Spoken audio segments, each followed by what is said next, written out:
जय हिंद दोस्तों, जय हिंद बच्चों। 1917 में रूस के अंदर समाजवादी क्रांति होती है और वहां सोवियत प्रणाली को अपनाया जाता है, जिसका दुनिया में खूब ढिंढोरा पीटा जाता है भी ये पूंजीवाद से कहीं ज्यादा बढ़िया है, और साथ में ही यूएसएसआर का जन्म भी होता है। तो चलिए आज हम समझते हैं भी वास्तव में क्या ये पूंजीवाद से अच्छी है या पूंजीवाद से बुरी है। सबसे पहले समझते हैं सोवियत प्रणाली किसे कहते हैं, क्या है सोवियत प्रणाली। देखिएगा, समाजवाद के आदर्शों पर आधारित समतामूलक समाज के निर्माण की शासन व्यवस्था है सोवियत प्रणाली।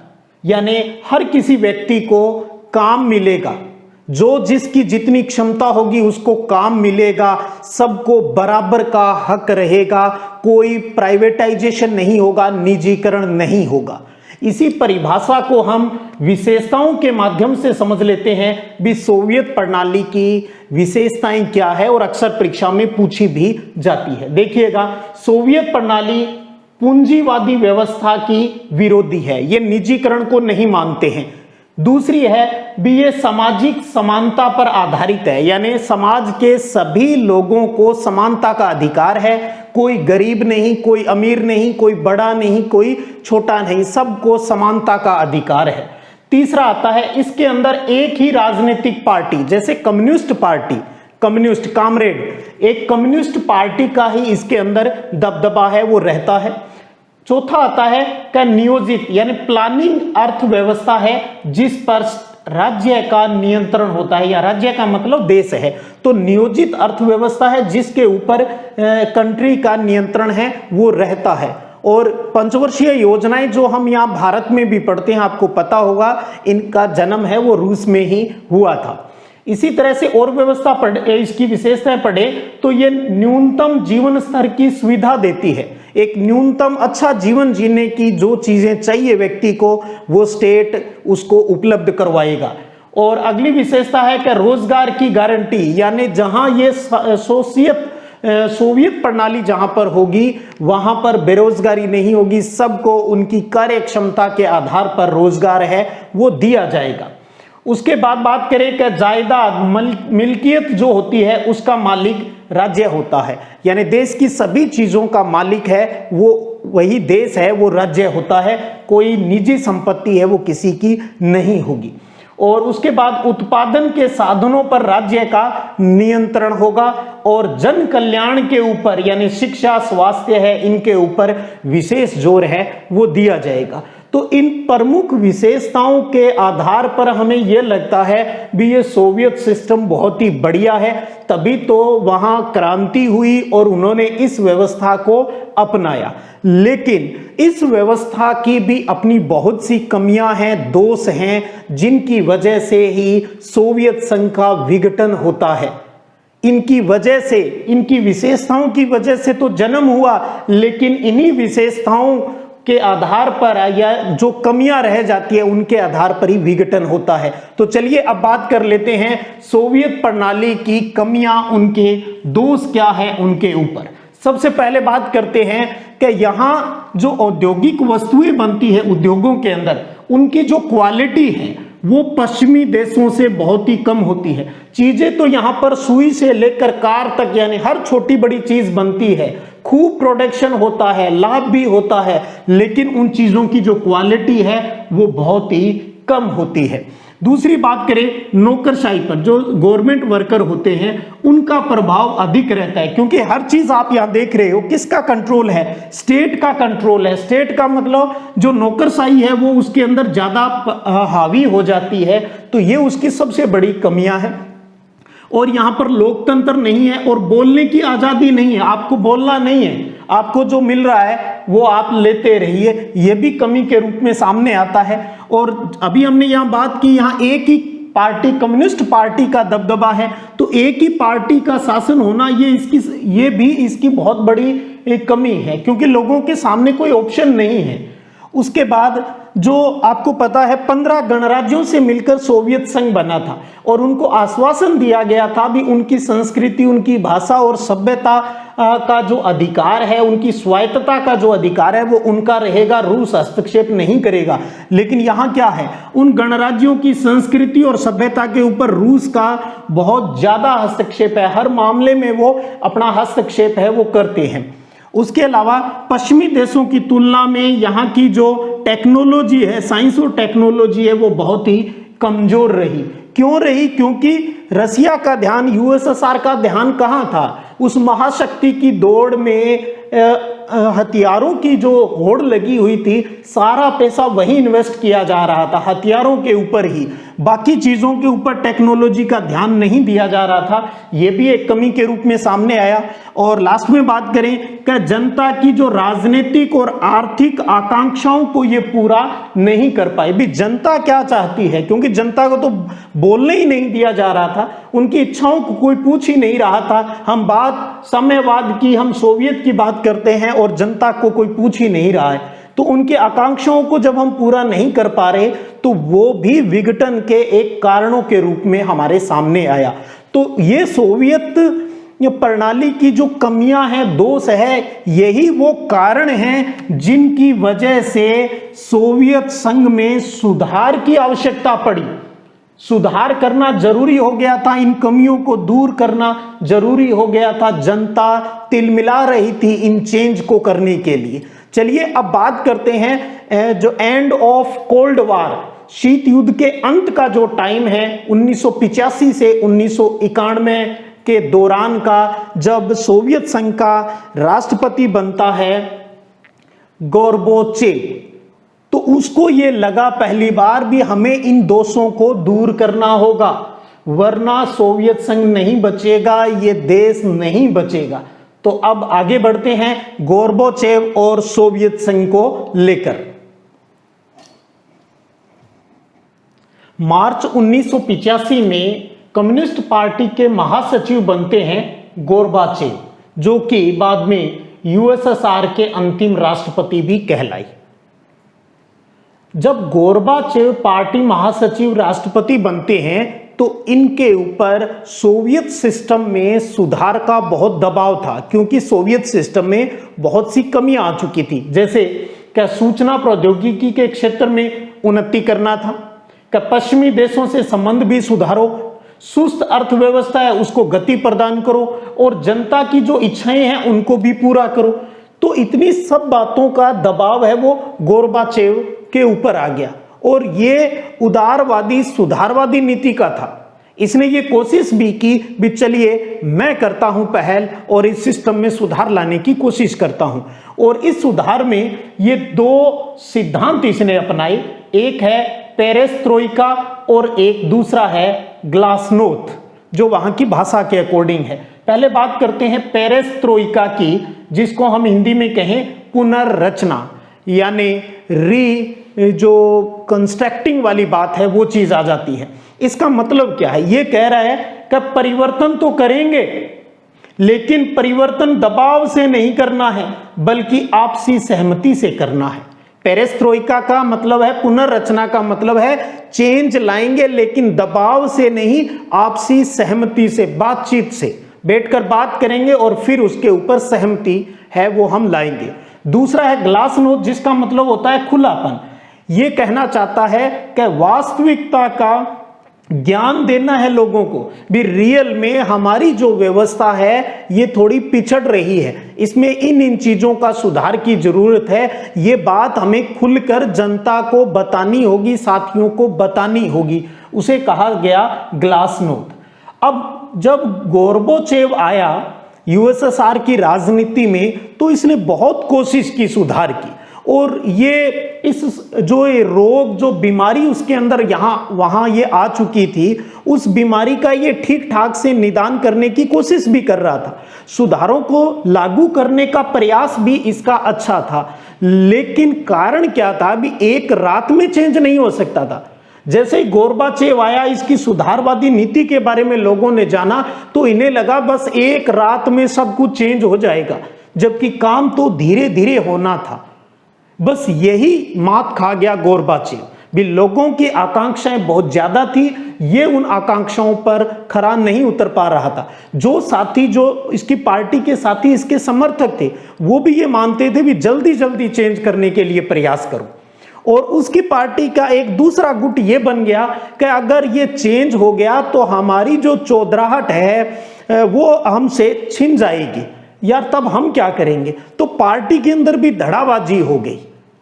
तो प्रयास अच्छा था, लेकिन उस प्रयास के अंदर बहुत सी परेशानियां भी थी। तो कुल मिलाकर ये दोनों तरफ से ही एक तरीके से हार रहा था, अपने साथ वालों से भी और जो साथ नहीं थे, दोनों ही टांग अड़ा रहे थे। एक कह रहा था जल्दी करो और दूसरा कह रहा था मत करो। तभी तो पार्टी के अंदर है वो विरोध के सवर है वो स्टार्ट हो चुके थे। और इस विरोधी घटनाओं के साथ साथ बात करें तो जो सोवियत संघ है, जो पूर्वी यूरोप के जो सैटेलाइट जो इसके देश थे जहां पर सोवियत सिस्टम चलता था, उनके ऊपर भी इनका विश्वास खत्म हो गया। वहां की जनता ने वहां की सरकार पर दबाव बनाया भी हमें इस सिस्टम को नहीं अपनाना है, तो धीरे धीरे वो भी इस सिस्टम को छोड़ने लगे, चेंज होने लगे। वहां पर भी सोवियत सिस्टम अब धराशायी हो रहा था उसके सैटेलाइट देशों के अंतर्गत। तो बाहर से तो जो समर्थन है वो जा ही रहा था, सोवियत संघ के अंदर भी विघटन का जो संकट है वो शुरू हो चुका था। अब बात यह आ जाती है कि सोवियत संघ के विघटन के फिर कारण क्या रहे, उन कारणों को बात करें भी, वो संकट क्यों आए। पहला है कि राजनीतिक संस्थाओं का कमजोर होना।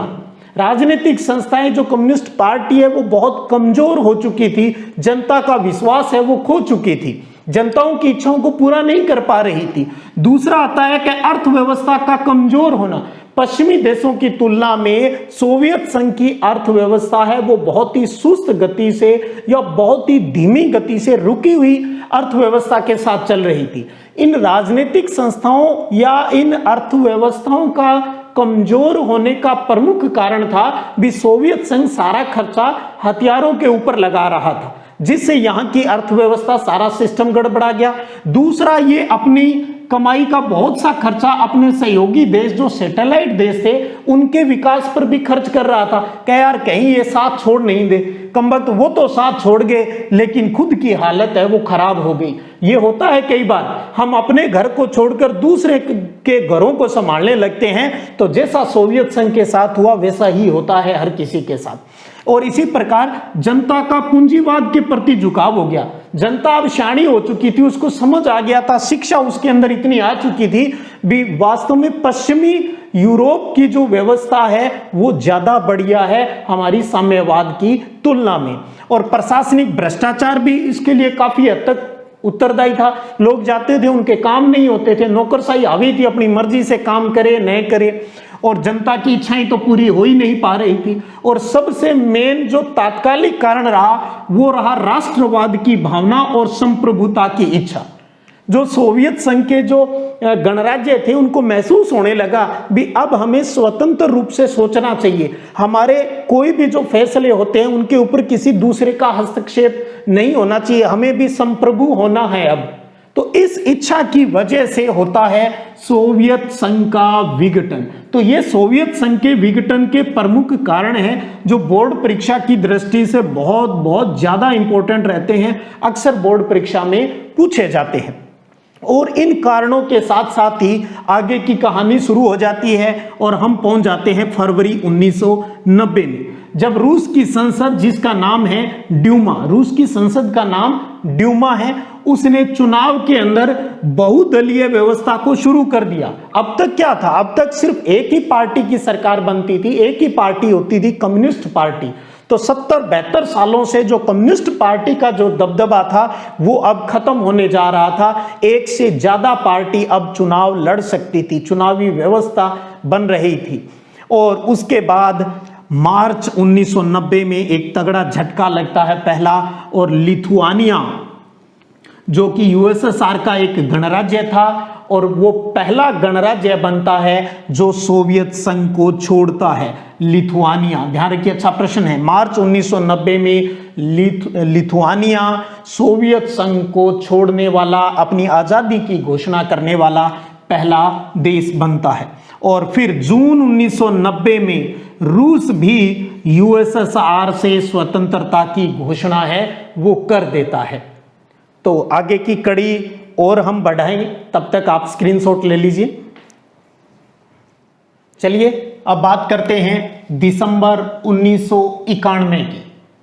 इस टाइम रूस, बेलारूस और यूक्रेन ने 1922 में जो यूएसए निर्माण को लेकर जो संधि हुई थी उसकी समाप्ति की घोषणा कर दी। चलिए भाई खत्म है, क्या हम तो यूएसएसआर को नहीं मान रहे। तो जिन्होंने स्टार्टिंग की उन्होंने ही इसकी समाप्ति की घोषणा है वो कर दी। तो अब तो सब कुछ हो ही गया।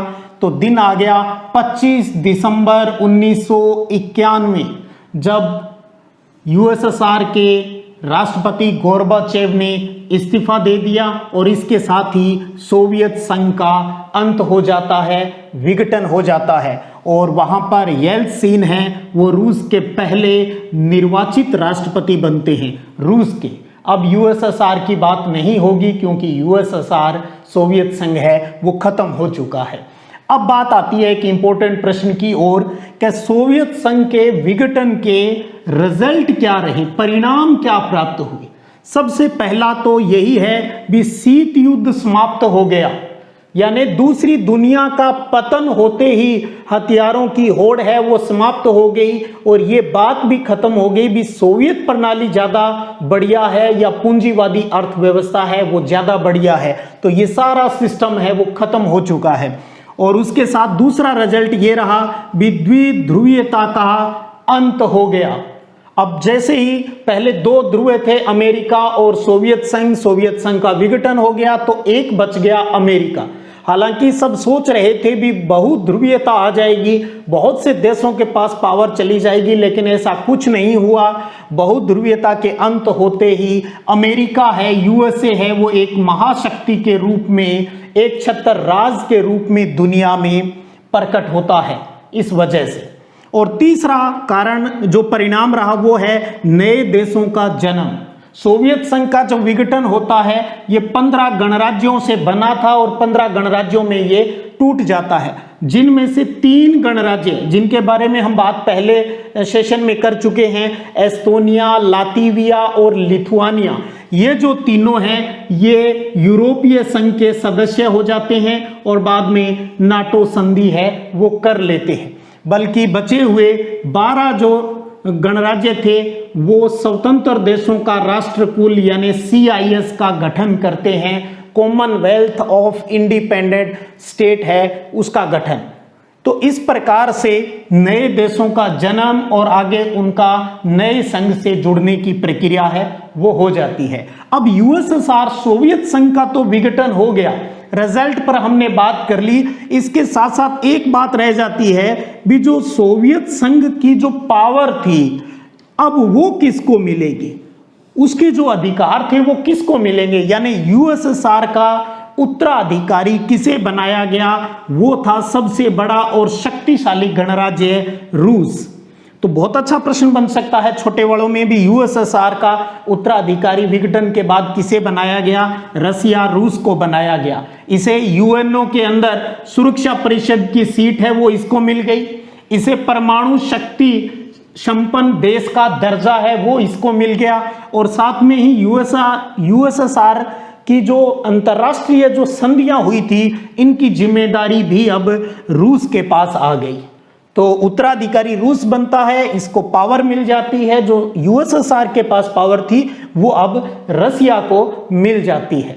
तो इस प्रकार से आज के इस वीडियो सेशन में आपने सारी बातें एक साथ समझ ली है भी सोवियत सिस्टम क्या था, उसकी क्या विशेषताएं थी, क्या कमियां थी। उन कमियों को दूर करने के लिए गोर्बाचेव ने क्या सुधार किए, कौन से तरीके उसने अपनाए, और जब उसने सुधार के तरीके अपनाए तो किस प्रकार उसे अपनों का और परायों का विरोध झेलना पड़ा। और सबसे पहले जो पूर्वी यूरोप के जो देश थे, जो सैटेलाइट देश इसके थे, वो इसके अधिकार से बाहर हो गए। उसके बाद उसके अंदर यूएसएसआर के अंदर ही प्रॉब्लम आई और वो उनका भी विघटन हो गया। तो इस प्रकार 25 दिसंबर 1991 को यूएसएसआर खत्म हो गया। इसके कारणों को हमने समझा, इसके परिणामों को हमने अच्छे से जाना और साथ में इसके उत्तराधिकार को लेकर फिर क्या हुआ उसको भी आज हमने अच्छे से समझा। अगले वीडियो सेशन में हम बात करेंगे भी साम्यवादी शासन के पतन के बाद इनके ऊपर जो शॉक थेरेपी चलाई वो क्या थी शॉक थेरेपी, उसका परिणाम क्या निकला, क्या वो सही थी थेरेपी या गलत थी, इस पर हम चर्चा करेंगे। और जैसे ही आपका ये चैप्टर पूरा हो जाएगा आपको सिद्धिविनायक संगरिया का जो टेलीग्राम चैनल है उसके ऊपर इसके नोट्स हैं वो भी मिल जाएंगे। तब तक आप जब पढ़ाया जाता है जो मेन चीज होती है उनका स्क्रीनशॉट ले लिया करो या वीडियो को पॉज करके अपनी नोट कॉपी के अंदर जरूर लिख लिया करो, क्योंकि ये चीजें शॉर्ट नोट्स के रूप में आपके लिए बहुत फायदेमंद है वो रहेगी। अब कुछ बच्चों को यह समस्या रहती है सर मेरे तो टेलीग्राम ओपन नहीं होता, ऐसे बच्चों को बताना चाहूंगा आपको प्ले स्टोर या गूगल प्ले स्टोर के अंदर सबसे पहले जाकर प्ले स्टोर को डाउनलोड करना होगा, उसे इंस्टॉल करना होगा। उसके बाद अगर आप उसमें सर्च में जाएंगे सिद्धिविनायक संगरिया लिखोगे तो आपको चैनल मिल जाएगा और उसको आपको ज्वाइन है वो करना है। तब उसके ऊपर आपको सारे वीडियो सेशन इंपॉर्टेंट जो चीजें हैं, नोट्स हैं, क्वेश्चन आंसर हैं वो सारे वहां मिल जाया करेंगे। चलिएगा फिर मिलते हैं अगले सेशन में, तब तक जय हिंद जय भारत।